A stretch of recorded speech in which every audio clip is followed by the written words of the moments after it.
जी, ये 10-11 मई के आसपास एक कंप्लेनेंट मेरे ऑफिस में आए। कंप्लेनेंट के साथ उनकी डॉटर थी और उन्होंने कंप्लेनेंट ने मेरे पास ये कंप्लेंट करी कि उनकी एक छोटी डॉटर है जो सॉफ्टवेयर इंजीनियर है और वो अमेरिका में जॉब करती है। उसकी शादी लगभग 6 साल पहले हुई थी और लड़का भागलपुर का रहने वाला था, बिहार। लड़का भी सॉफ्टवेयर इंजीनियर था, तो दोनों की सेम जॉब प्रोफाइल को देखते हुए पेरेंट्स ने उनकी शादी कर दी थी।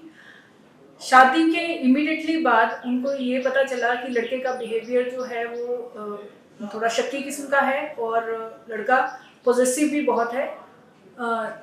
Over a period of time उनको ये एहसास हुआ कि लड़का जो है वो बहुत लालची भी है। उसने उसके सारा पैसे बैंक अकाउंट्स जो थे वो ज्वाइन करके रखे थे और जितना भी पैसा उसके सैलरी अकाउंट में आता था लड़की के, वो सारा का सारा अपने पास ट्रांसफर कर लेता था।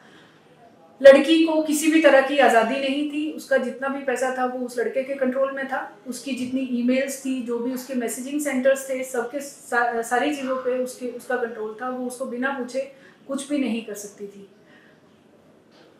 उनका एक बेटा भी है 1.5 साल का। तो वो लड़के मतलब लड़की को उन्होंने एक तरह से लेबर का काम कराते थे उससे और उसको इंडिपेंडेंस किसी भी तरह की नहीं है। तो इस मामले की गंभीरता को देखते हुए और लड़की क्योंकि लड़की की इंडिपेंडेंस का मैटर था, तो इसको हमने सबने सीरियसली लिया। उसने उन्होंने उसी कंप्लेंट में हमें ये भी बताया कि यूएस से कि एक स्पेशल फ्लाइट आएगी जिसमें उन्होंने लॉटरी में अप्लाई करके रखा हुआ है, लड़की ने और उसके हस्बैंड ने।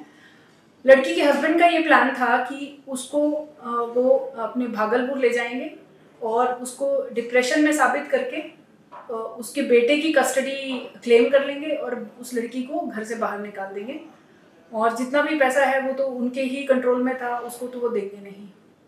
तो और उस स्पेशल फ्लाइट का अभी तक क्लियर नहीं था कि कब आएगी।